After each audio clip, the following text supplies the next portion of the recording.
Ya, ada 279 juta data penduduk Indonesia yang bocor dan diperjualbelikan di internet. Dan diduga ini berasal atau identik dengan data-data dari BPJS Kesehatan.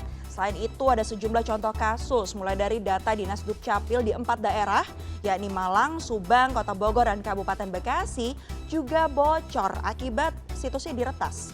Apa sebenarnya penyebabnya? Benarkah keamanan situs pemerintah ini lemah hingga akhirnya mudah diretas? Kita akan membahasnya bersama dengan Bapak Anton Setiawan yang merupakan juru bicara Badan Siber dan Sandi Negara BSSN. Selamat malam Pak Anton. Selamat malam Mbak. Pak Anton, pertanyaannya memang seberapa ringkih sih Pak pertahanan dari situs resmi pemerintah ini sampai mudah, tanda kutip ya Pak, untuk diretas? Baik, terima kasih.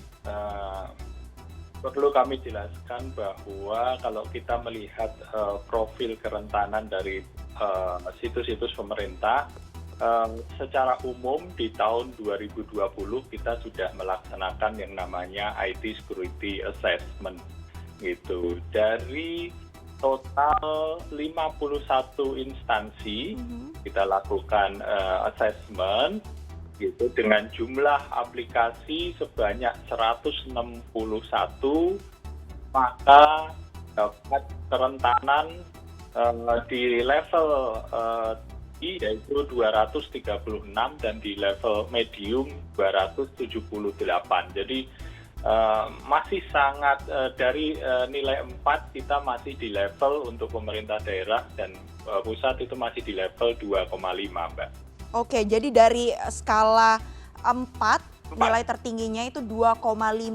Nah, ini apa saja sih Pak penyebab yang terjadi atau apa yang menyebabkan kemudian situs-situs ini mudah untuk diretas?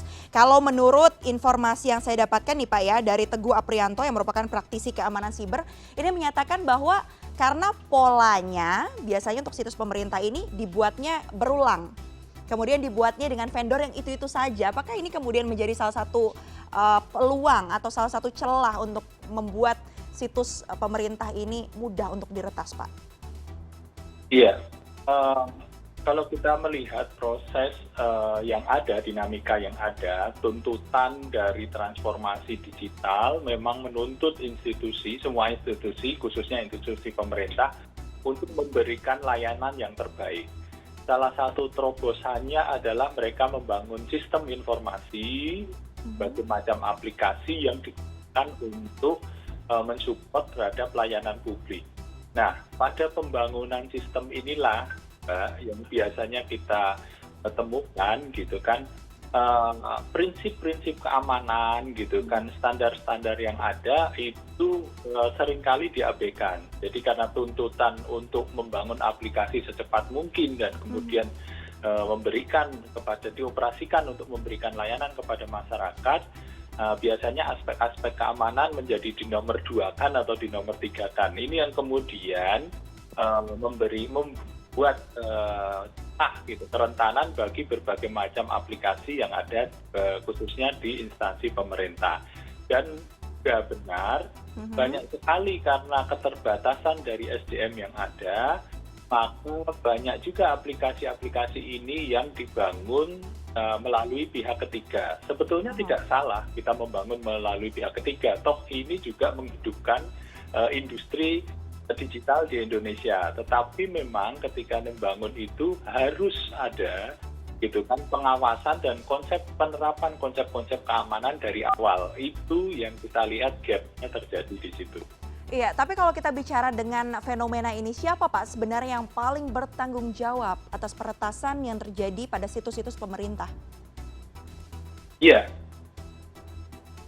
yang jelas tanggung jawab tentunya adalah setiap instansi yang memiliki sistem tersebut.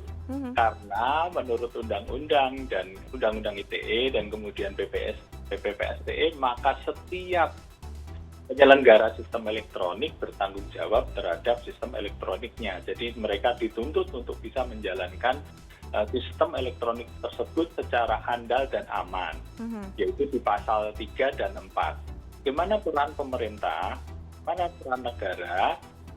Peran negara dan pemerintah adalah memberikan guidance, menetapkan standar-standar kemudian melakukan pengawasan dan pengendalian terhadap penyelenggaraan sistem elektronik di semua lingkup ya, baik lingkup pemerintah maupun lingkup privat. Iya, kita bicara peretasan ini yang paling mengkhawatirkan adalah ketika ujungnya adalah kebocoran data ya Pak, data pribadi. Padahal jelas-jelas itu adalah satu hal yang ranahnya sangat private gitu ya Pak, privacy sekali. Lalu apa kemudian yang bisa dipertanggungjawabkan, yang seharusnya bisa dipertanggungjawabkan oleh lembaga-lembaga yang mengalami peretasan, kemudian data-data yang ada di sana bocor Pak? Iya, sesuai dengan aturan pemerintah nomor 71 tahun 2019 bahwa memang jika terjadi kelalaian, maka menteri pemerintah dalam hal ini Menteri Kominfo bisa menjatuhkan sanksi administratif dari mulai teguran, denda, kemudian penghentian sementara, kemudian pemblokiran, dan yang terakhir adalah pencabutan izin untuk penyelenggaraan sistem elektronik itu sendiri. Itu sanksi yang ada, sanksi administratif. Samping ada juga sanksi perdata dan pidana yang tentunya berkorelasi kepada tanggung jawab PSI tersebut kepada para penggunanya. Iya. Dan kita sebagai masyarakat Pak yang mengetahui bahwa ternyata data tersebut, data pribadi kita bocor, apa yang bisa kita lakukan untuk meminta pertanggungjawaban tersebut Pak? Apa langkah-langkahnya? Ya, yang pertama tentunya kita harus melakukan laporan atau komplain kepada penyelenggara sistem elektronik tersebut.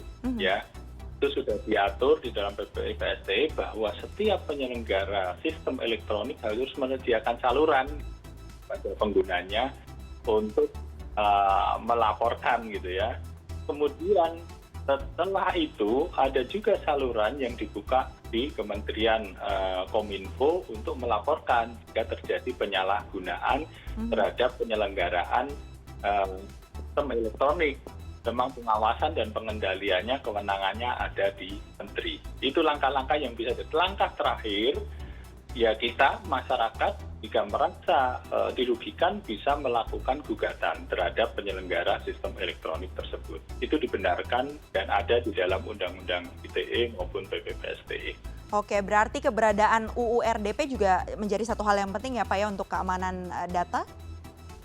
Iya. Rancangan Undang-Undang PDP itu mengatur, gitu, memastikan bahwa perlindungan data pribadi itu, gitu kan, bisa dilaksanakan menjadi amanat yang kuat bagi penyelenggara sistem elektronik. Dan selama ini dirasakan